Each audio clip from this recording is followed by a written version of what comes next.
streets with the crosswalks. Now, my next question is, what about those scooters and those electric bicycles? How would you handle that? Sharon, you can go first.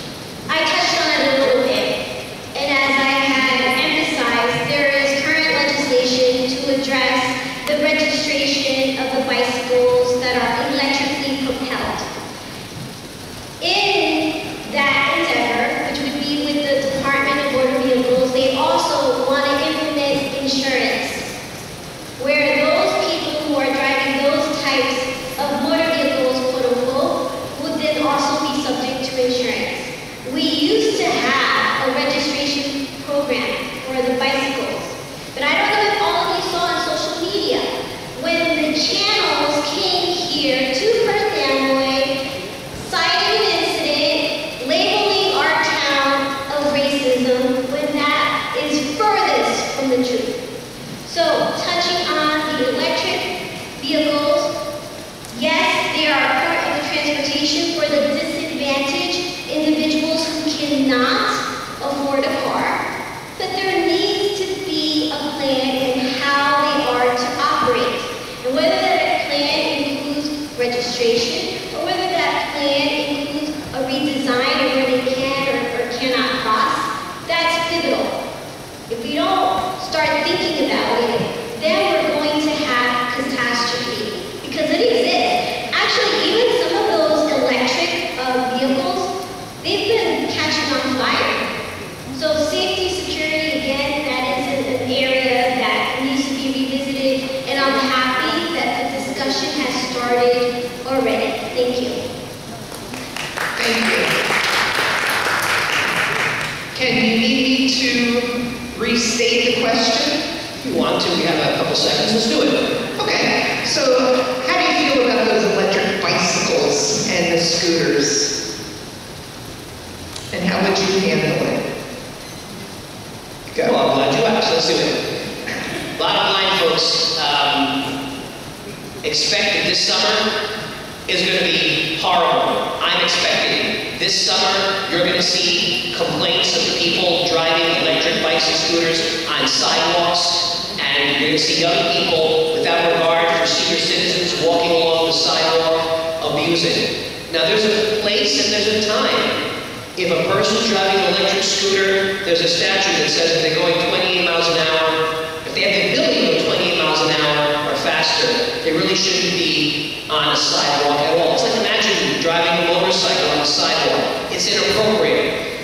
If the city were to invest in things like bicycle lanes for our future, maybe that's a great place for them to be.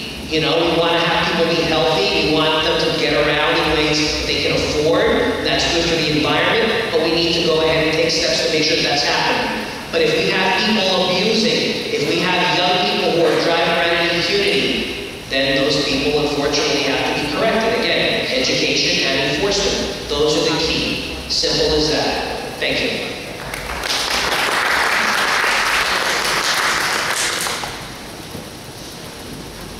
Okay, so we're going to switch it up, and it's going to be Ken's turn for the next three. And we're going to talk more about Perth Amboy itself, okay? So Perth Amboy's history. An expert in historic preservation once quoted Perth Amboy as being one of the most 10 historic cities in the United States. Congratulations. How can Perth Amboy benefit from historic tourism? This is going to wait for 8 seconds.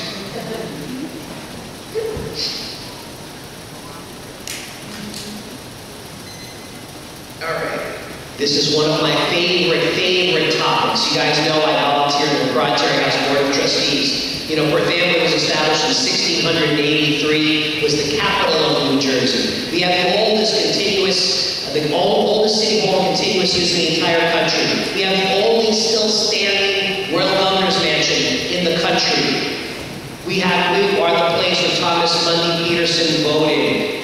We have so much to be proud of, and yet Perth Amboy is not being celebrated, and we need to do that. I have Lisa Nanton sitting here in the audience in the first row, the president of the Prop House and former city council president. She and I had many discussions on the importance of developing historical tourism.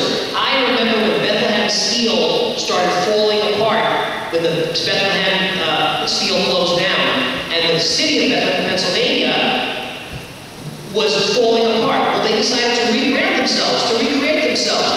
Now they're a historic destination point, and it's a flourishing community for the arts, for music. Perth Amboy has that ability. We have the places, we have the pieces sitting on the board to simply have them positioned into the right place. It is my intention to do that. We need to have a historic tourism commission. We need to have an office where that's going to happen. And it is my intention under the Gonzalez administration that I'm going to work with the various museums in Perth Amboy, like the Prop House, like the Ferry Slip, like Carney Cottage.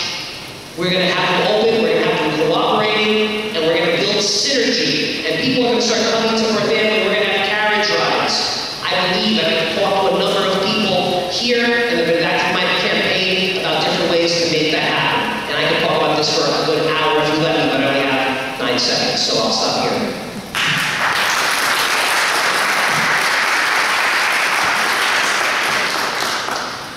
Sharon, do you need me to reread the question? Sure. An expert in historic preservation once quoted Perth Amboy as being one of the most 10 historic cities in the United States. Congratulations. How can Perth Amboy benefit from historic tourism? I recall attending a meeting of a debate back in 2010 when the vision at that time was we need to be a historic tourism site. Did it ever happen? I should say not. Can we be a historic site? We already are. How do we develop it? Well, it just takes more gumption to be able to do it. Do we have hotels? Why are we talking about the elements that go into highlighting the treasure in the city of Perth Amboy? Many of you don't know, but I majored in art history. History is restoring the preservation of where we come from, and we have a lot of it in Perth Amboy. The realities are this. In order to shape tourism, you need to look at who will be funding the tourism. How is that tourism going to flourish? It won't be flourishing if we don't address safety. It won't be flourishing if we don't address parking. Are these ideas that we can accomplish? Absolutely we can, and we will. But it demands a leader who is well-versed in how to get from point A to point B, and if anything, why aren't more of our historic sites on the historical list? I recall the Carnegie Library should be on that list. Is it? So, historic tourism is a lofty thought, but the realities of it is a thought. Will it be realized? It would depend on who you choose for your next mayor. Thank you. Can I do a rebuttal? Thank you. Yes, you may do a rebuttal. You ready?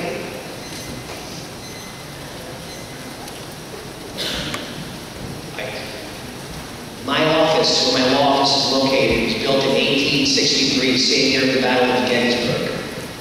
At the end of the day, Perth Amboy, and people like Lisa Nanton, Maureen Gall, and a number of other people who are history buffs, we have a number of historic sites. We've done historic houses as a tour.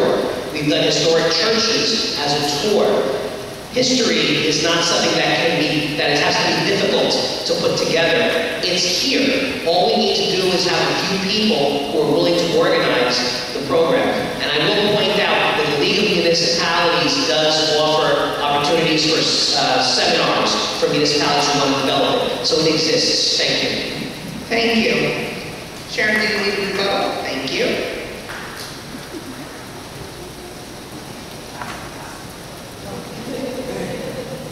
How about taking a water break?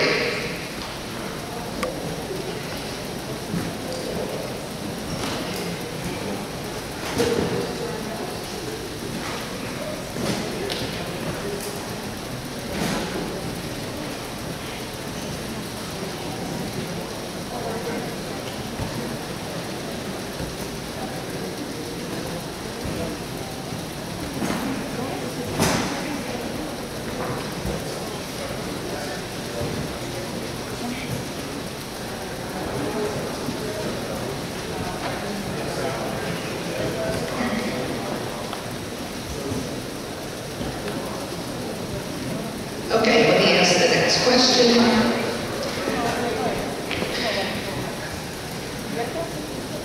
So South Amboy has a ferry that goes to Staten Island and New York, I believe. How about Perth Amboy having a ferry? What are your views on that? And Sharon, you may go.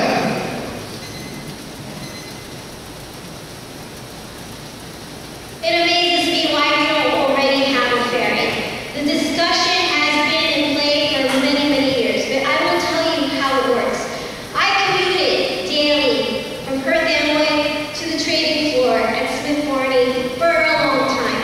It forced me to have to move closer to New York City so that I can be on the trading floor at 6:30 in the morning. I know what it means to be a commuter. I also know who utilizes the ferry. I would love to see a ferry that goes straight to Wall Street because a lot of the people who commute would like to have a shorter distance. But who will utilize that? In Perth Amboy? Who would? If you look at South Amboy, if I wanted to go and take the ferry and utilize the South Amboy, they only have, I think, maybe 3 hours in the morning and late. That is counterproductive. So if we're going to invest a ferry, we need to have the right industry here. I have proposed years ago that I saw that Celotex area to be the next Silicon Valley called Perth Tech Valley. Unfortunately, I did not win that election, but I have not given up on driving industries that are innovative in Perth Amboy so that we can generate revenue and growth. So to have a ferry in Perth Amboy, we need to have the right industry. And I believe we can get it done. We can get it done. I know through my experience as a commuter, I know exactly what it feels like to take those long commutes. And we need to offer a better way, better hours to be able to have a profit in that endeavor. Thank you. Thank you. Go. All right. I know why we don't have a ferry in Perth Amboy right now. Because when they were deciding where the ferry stops were going to be, they had some dynamic leadership in South Amboy, and at the time, Perth Amboy didn't have that dynamic leadership. We literally and figuratively missed the boat on that one, folks. Now, having said that, we have a beautiful historic ferry slip that we have on postcards. It's magnificent. We have a little museum there. But it's still sitting there underutilized. Now, I had a wonderful conversation with a gentleman here, Greg Bender, an engineer and a Perth Amboy history enthusiast. And he and I brainstormed one afternoon and said, you know what? Why on earth don't, not for nothing, Staten Island's right there. Why don't we have a water taxi? At the very least, because, we don't have a commuter group that's trying to use it right now. Why don't we have a water taxi to have people come from Perth Amboy to Staten Island to Tocqueville? There's a beautiful downtown style. And if we have a trolley or some type of bus that runs continuously as people go back and forth from the Tocqueville side to the Perth Amboy side, so they can have restaurants, they can do some shopping, they can enjoy, that would be wonderful. I know I'm always looking for a new place to eat. I hope some of you guys are as well. It's a cheaper way to get across the Outer Bridge Crossing, and I'll also say simply this. Down the road, we know at some point in the future, the Outer Bridge Crossing is going to go through some major developments. And that's going to create a massive, massive traffic problem, far beyond the experience here at Perth Amboy, trying to get out of Perth Amboy, Staten Island on the weekends. This water taxi, in addition to being recreational, could become a huge benefit to people who want to go back and forth. So something to think about. I think it would be something that would be big for Perth Amboy. Thank you. Thank you.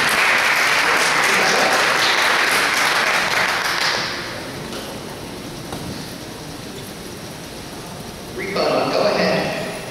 As stated before, I was a commuter.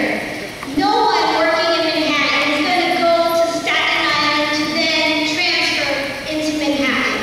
That's not a direct commute. The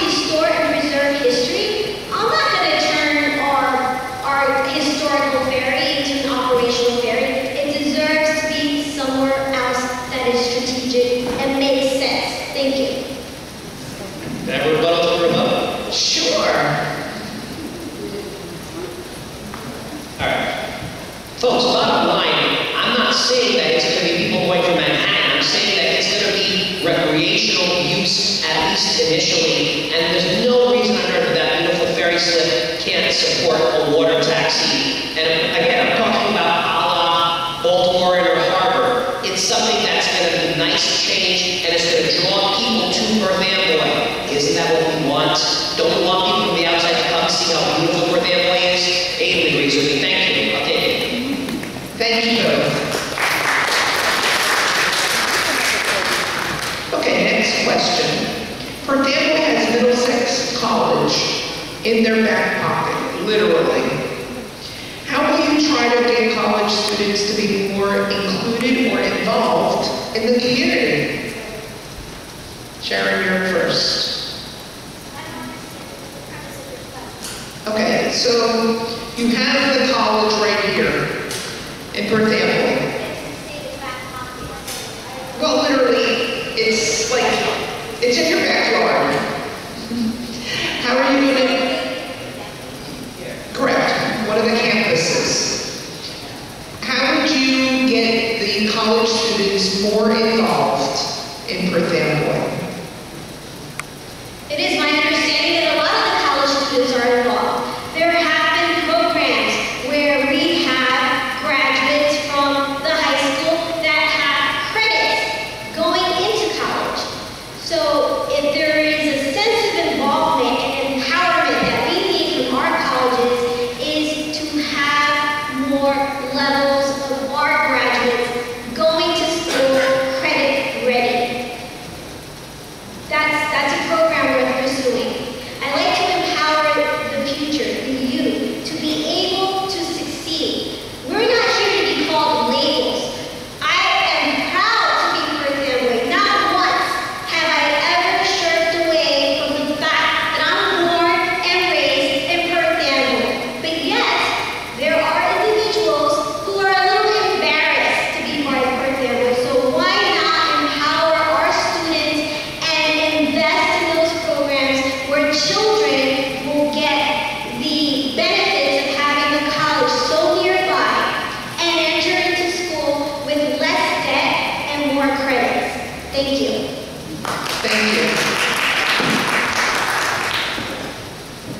We are blessed to have Middlesex County College campus here on High Street in Perth Amboy. One of the things, and I have a daughter who's a college student right now over in Montclair, but one of the things that young people are always looking for are internship experiences, real life work experiences. I did it when I was in college, my daughter has done it in the past, she's going to do it this summer. College kids love the opportunity to take things they learned in their academia and also put it to work in real life. Why on earth, in a place where we have limited resources in the city of Perth Amboy government, don't we bring in some bright young minds to help us as interns in the different departments? We dabble in it, we can do so much more. We have this resource in our backyard. We need to do that. We need to be more mindful of the different programs that they have at Middlesex County College. Because there's also the STARS program where you can go ahead and do 2 years at a super reduced price, if not for free, depending on your economic situation, and then 2 other years at another 4-year institution. We need to take greater advantage of it. For me, the thing that I want to answer as far as this question is bringing these people real-life experience in employment, whether it's at the city government or the different businesses in Perth Amboy. In my law office, I always, without fail, take in an intern or 2 every single summer. And I think it's a great opportunity for young people, and it's certainly a great opportunity for an employer. We get to learn from fresh minds, and they get to learn from us older folks. So thank you very much. Thank you. Any other? All right. So the next 3 questions, Ken, you will go first. Qualifications. What do you feel is the most important quality of an effective mayor? And what is your strongest quality? And 3, what is your Achilles heel? Okay, that's a good one. That's 3, actually. Look, I think a mayor needs to be very much able to be dynamic, diverse. I am blessed with having lived a life full of different experiences. As I've said before, I used to be the president of the school board, and I'll boast quietly, it was a much better time in the school board than they have now, 20 years later. I will also say the 5 years I had working as a councilman was a pleasure. The 9 years I had working with the police, working with code enforcement, working with the court staff as the chief judge, running a department when I was the chief judge.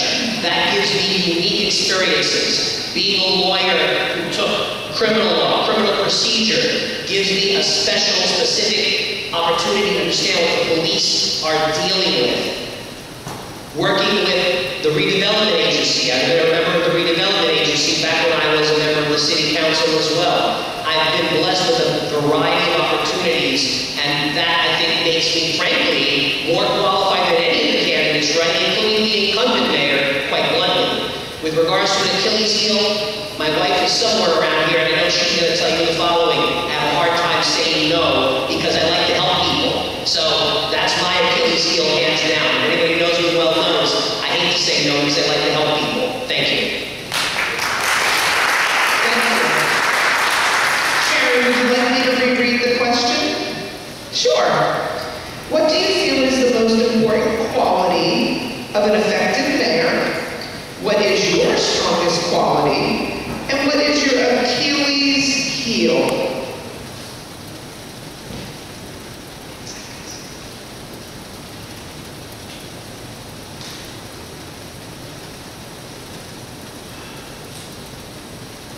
Go.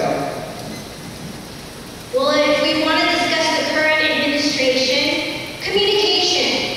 Being able to be there when it happens, take the helm strongly, and be able to communicate to all and each and every one of you. Every person has their unique style. My style, as I said, is about sustainability, which means I marry my business background, working in finance, but also I dive into the communications aspect. I have spent most of my life empowering and advocating. I believe those are critical skills.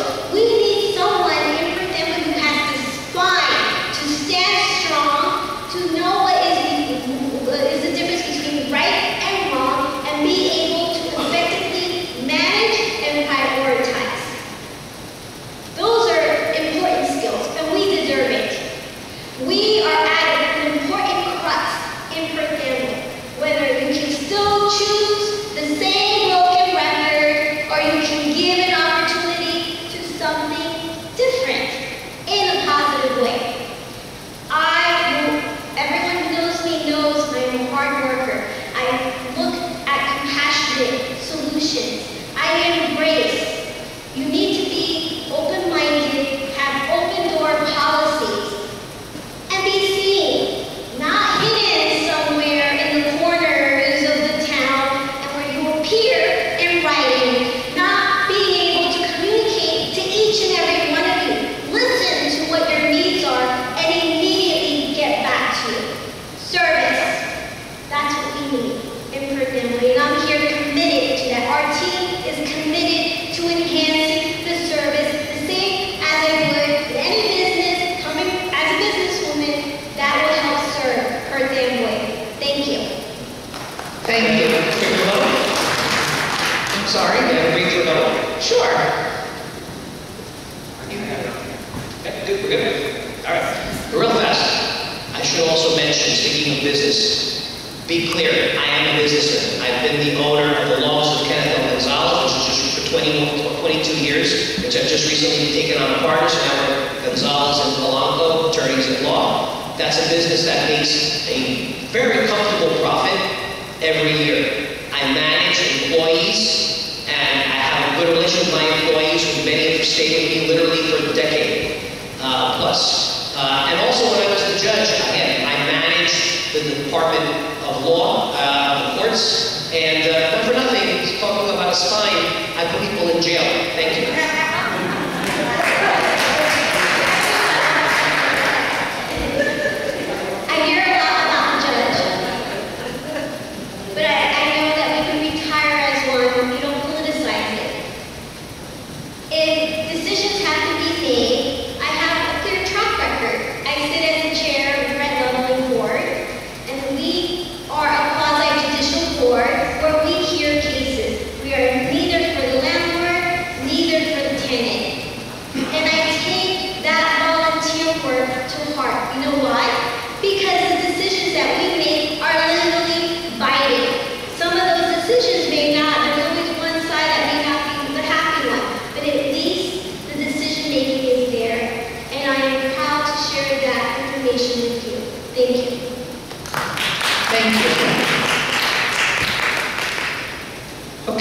so we talked a little bit about your qualities, the qualities of Perth Amboy. What type of businesses would you attract to come into town to increase jobs for our residents and people from out of town to patronize Perth Amboy? First grade? Yes. Okay. I'm going to apologize to those of you who are in these industries. I'm not particularly interested in bringing in more barber shops. I'm not interested in more nail salons. I'm not interested in more dollar stores. We need to cap those people. In fact, what I have said, I don't want to hurt the businesses that are already here, but they're very much overrepresented, and Paramount Properties continues over and over again to rent those specific limited industries. And as a result, those industries who are striving their best to make money have to cut their own costs, cut their own profit margin just to stay in business. This is called a recipe for disaster. So it's my intention as elected mayor to ensure that those overrepresented industries, that we have a license for them, much like we used to have, when we still have licenses for serving alcohol, and we retire those licenses when those businesses close down, so that we have less of those, and that we go ahead and start bringing in other businesses. Look, how many people here go to places like Red Bank, Keyport, Somerville? There's all kinds of great places to walk around. I do it all the time with my family. We need to bring in other types of businesses to put on Smith Street, not the same old. That's going to kill Perth Amboy. We need variety. So as far as those things, yeah, I want to bring in more of those businesses. Restaurants, things that we don't have 38 versions of, because that's not going to bring it. We need things that are going to make people from Perth Amboy want to come into town also. Thank you.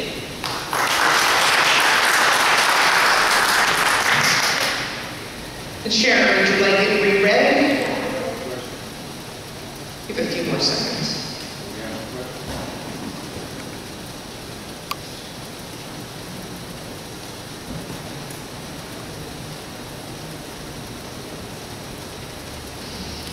Go ahead.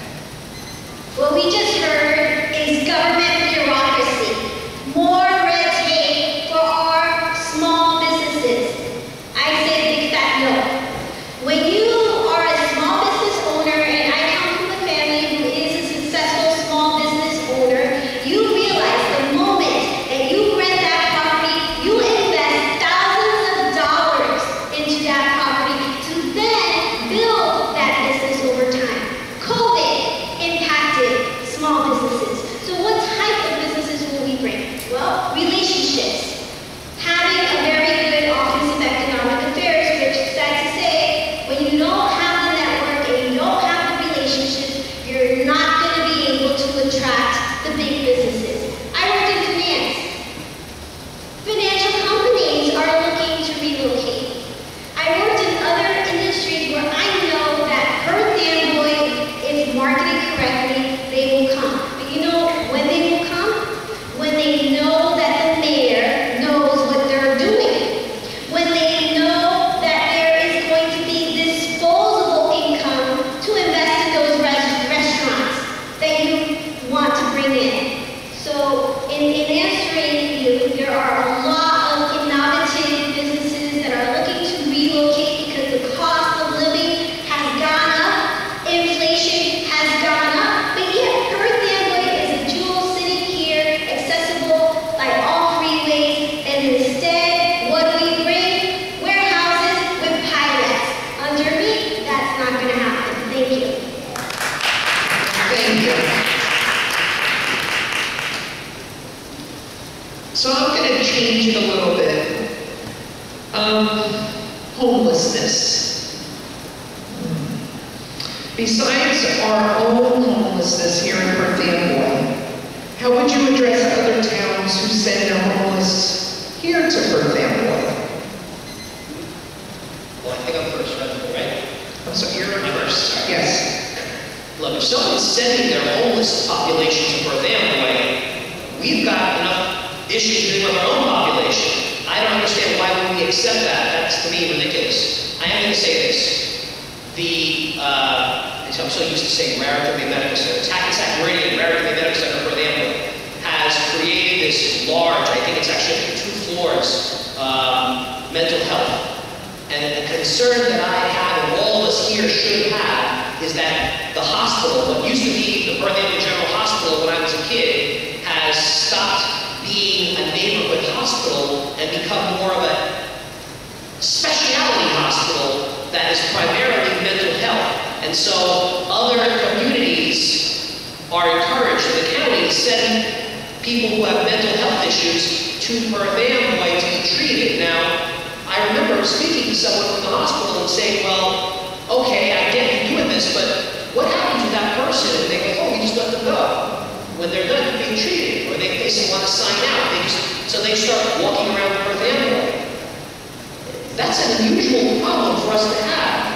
And frankly, the mayor of Perth Amboy needs to have a conversation with the hospital because they're creating a problem that, or I should say, they're exacerbating a problem that went from a nuisance problem to becoming a massive issue.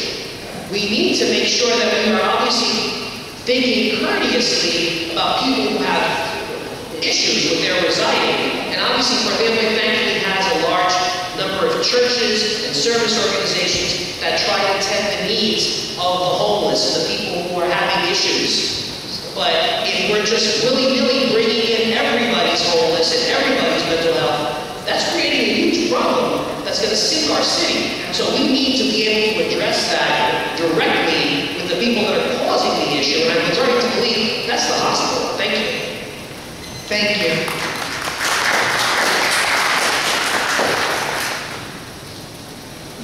The hospital is not here to defend itself. The reality is this: Perth Amboy has 90% of our residents living in poverty. Do you know that that 19% is one of the largest poverty rates in all of Middlesex County? So when we talk about homelessness, yes, of course, we have a lot of families that suffer, that may, by turn of losing a job, be without a home, a roof over their head. So what can we do? We're not doing enough, and I'll tell you why. There are many organizations, nonprofit organizations, that do what's called turnkey reform. What does that mean? A person is homeless not only because of mental treatment that may be afforded to them, but it may be due to hopelessness. So as your mayor, I intend to bring those types of organizations, that type of programming, that are able to help place back our homeless into productive lives. I think that is the most caring thing to do. I'm not going to be the mayor that's going to point fingers. I'm going to be the mayor that's going to analyze an issue with compassion and do my very best to bring solutions for your quality of life. Thank you.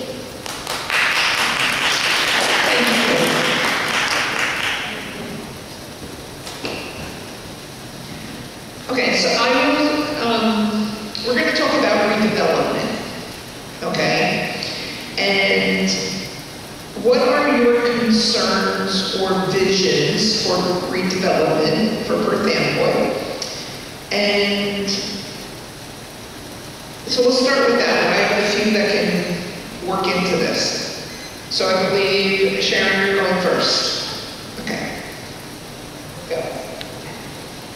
I touched a little bit about redevelopment, but I'm going to share with you some recent information. We have what's called a master plan, Focus 2000. That was recently updated, and since then, you have seen that there's construction of a lot of warehouses throughout town. But I'll tell you what else was passed. 500 apartments, Riverwalk, 117 apartments, Sarah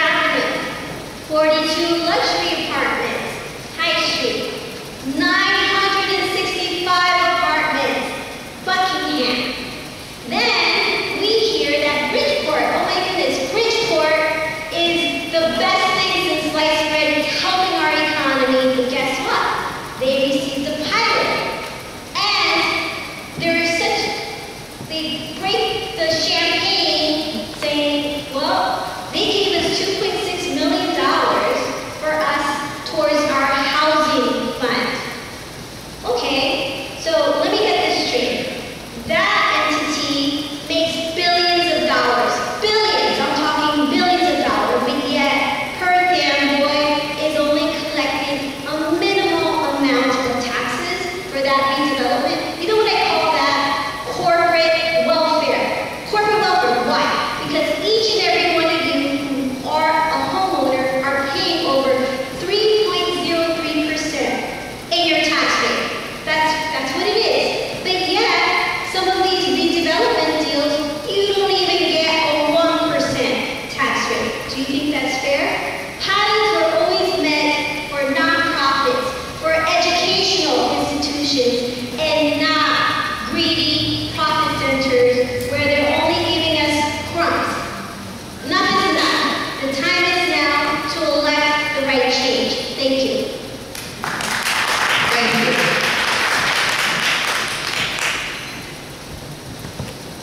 You're up. Thank you. Let's talk about redevelopment. For starters, reference was made to the city master plan. I don't know if everybody here knows what that is, but the idea is that periodically the city is supposed to assess the big picture. A committee was recently set up by the current mayor to do the master plan. Actually, that committee was composed of, what is Mrs. Mann, 5 people? 4 people are deciding the entire master plan for the city. And those meetings have not been particularly public. That's shameful. That's not what we're supposed to have. Instead, what we see going on right now are shoot from the hip. Let's just put a warehouse here and an apartment building here. That's nonsensical. We need someone, number one, to look at the big picture in a way that is transparent so we can have organized and reasonable and successful redevelopment as opposed to overdevelopment, because that's a bad thing. We also need to look at the different areas, because different areas in different ways. For example, Smith Street. Smith Street has wildly different looks. It's historic. Downtown Smith Street. Wouldn't it be nice if it looked and embraced its historical look? What about the 5 Corners? That used to be one of the most historic, beautiful areas. Everybody knew the 5 Corners. Right now, the bottom of the 5 Corners building is an empty building. Wouldn't it be nice to consider closing down that little section of Brunswick Avenue where the parking deck is and putting in that empty building on the first floor the 5 Corners Steakhouse, where people from out of town would come for a nice steak dinner in what used to be the bank building and be able to park at the parking deck right next door. People can sit in tables, indoor or outdoor, right on that section of Brunswick Avenue. Or what about that section of the waterfront where Mustafa has the Cornucopia Princess is sitting there being ignored? This poor guy invested in a massive hotel at Palaco, and he's still waiting for a CMO from either the Coast Guard or the city, and he can't even open up his hotel, which has something like 40-something rooms sitting there waiting. We need to have plans. I have a ton of them. Thank you. Thank you, Doris.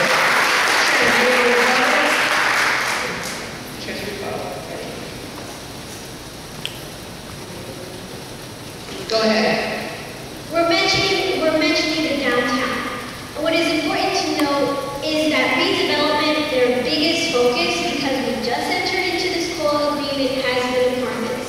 But the downside to that, we do need affordability, that is correct. However, what happens to that type of redevelopment, there is absolutely no control of rent for 30 years. Did you know that? Did you know that? So what happens when you start to design a redevelopment plan with those types of solutions, we don't generate enough revenue to sustain the quality of life of each and every one of you. Thank you. Thank you. Free for vote? Yeah. All right, go for it. Thank you. Very fast. We talked about the downtown. Let's talk about redevelopment in the sense of housing.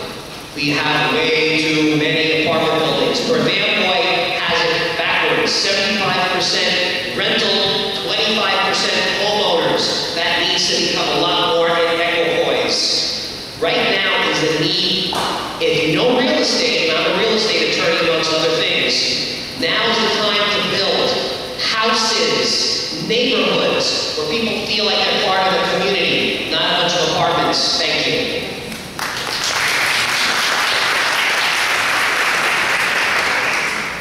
Okay, so this one is not on the scripts. This is coming from me.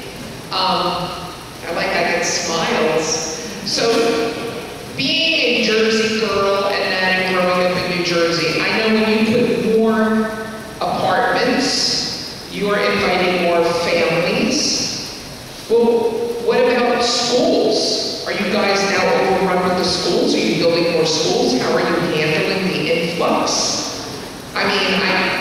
all right, from my towns, I know this happened.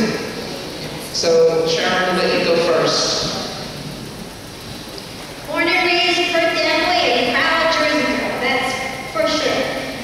But to answer your question, unfortunately, we do have an overburdened staff at our educational systems. And in that educational system in Perth Amboy, we do have what's called the Board of Education, elected members who are there elected by each and every one of you to serve for your best interest. Recently, I don't know if you all know, there have been a lot of layoffs. We operate 200, and when I mean we, the City of Perth Amboy Board of Education operates about $290 million in funding, but yet somehow we have a deficit. So what does that say to you? That says a lot of things. But if I was to discuss it, we'd be here all night, so I'm not going to hold you to that. What is important to know is when we're making decisions, these decisions don't only occur in the moment, they have the potential to impact us not only during your generation, but in future generations. And unless we have that communication, that not kowtowing to the pressure of, well, we have more students, we're going to increase your school taxes. Are you ready? Because the painting is on the wall, and you need someone who understands what it means and how to protect each and every one of you. Thank you.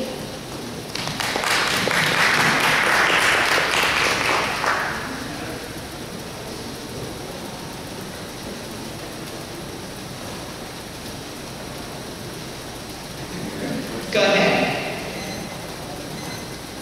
All right, I think we're good. Colleen, that's a great question. You hit the nail right on the head. Perth Amboy and the current administration has agreed to build massive scores of more apartments, and we have a horrifically overburdened infrastructure, particularly in the form of our schools. Everybody who lives in town is well aware that we have a brand new high school that's about to come online. There's no plan for parking, there's no plan for traffic, there's no adequate staffing to service that place, and now to add insult to injury, the Board of Education is giving pink slips to a number of people. Listen, Dr. Roman has got to go. There is zero reason why this guy should be extended. This guy has got to go. It is my intention to try to find qualified, independent thinking members of the public who want to run for school board. There may be one or two here in this very room, by the way, who would make wonderful school board members who will understand they don't work for Dr. Roman, he works for us. That's got to stop. That's got to change. For now, the reality is we're going to be stuck because we have too many apartments coming up. We're going to have to go ahead and continue renting out spaces from the different Catholic schools in and around town or in and about Woodbridge because we have no choice. And Perth Amboy has to realize we got to stop building apartments for that reason. We don't have space. Thank you.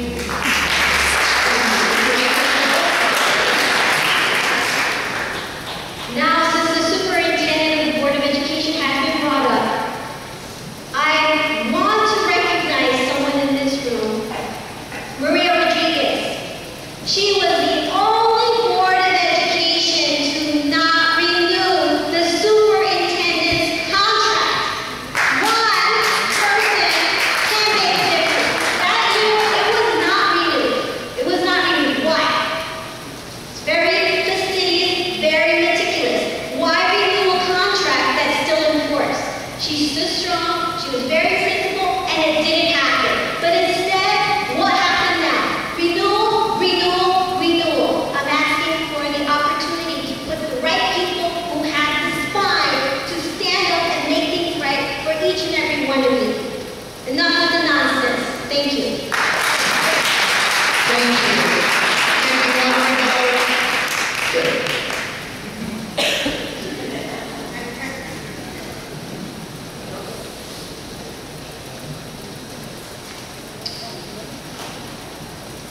Yes, my son has been sitting here thinking of other questions.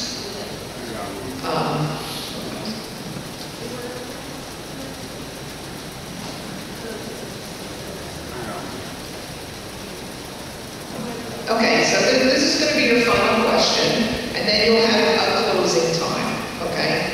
So your final question is, I want a positive thought. I need to leave here with a positive thought, and so does everyone else. So I would like both of you to say something nice about each of your memorial opponents.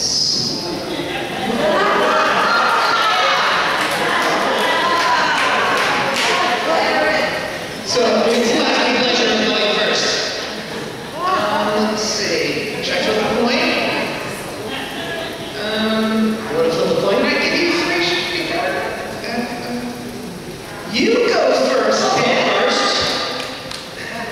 All right. Well, I guess I'll start with the lady who's here. Ms. Huberman has the audacity and the intelligence to appear and talk about her positions in public in front of an audience, and she deserves credit or applause for that.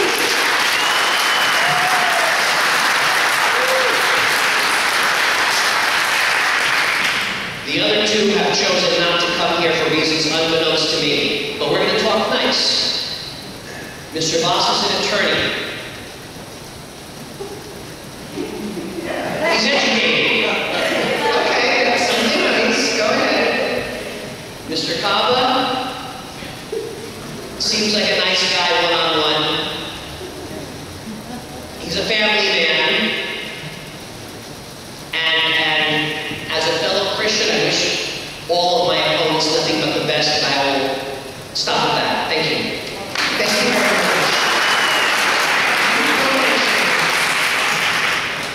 Well, first I want to thank Kenneth Gonzalez for participating in the debate. I appreciate discussion, and I appreciate the efforts. It wasn't easy to bring this and make this happen. You had said something to say something nice, right? Okay.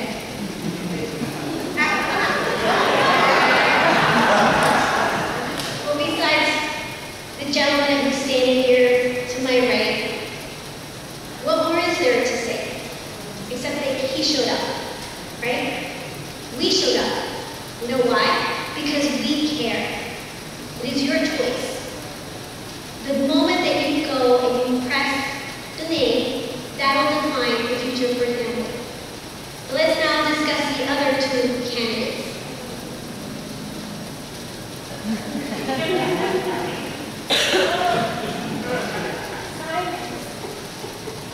My mom always said, if you don't have anything nice to say, don't say anything at all.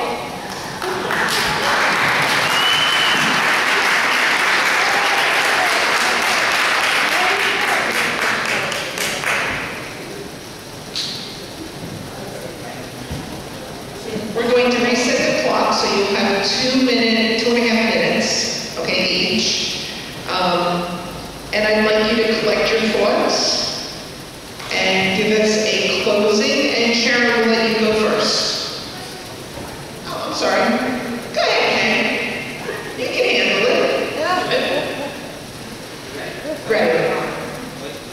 Now, okay. Once again, I want to thank everybody who came here tonight.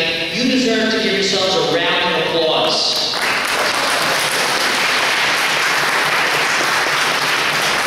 I want to thank also the people who have been tuning in on Facebook Live for paying attention. Knowledge is power. In less than 4 weeks, I think it's about 3.5 weeks, her family is going to have an opportunity to vote, quite frankly, in an important primary, which never was relevant before until they changed the form of government. But you have the ability to change the course of history by which candidate you're going to choose to be potentially your next mayor for Hamlet.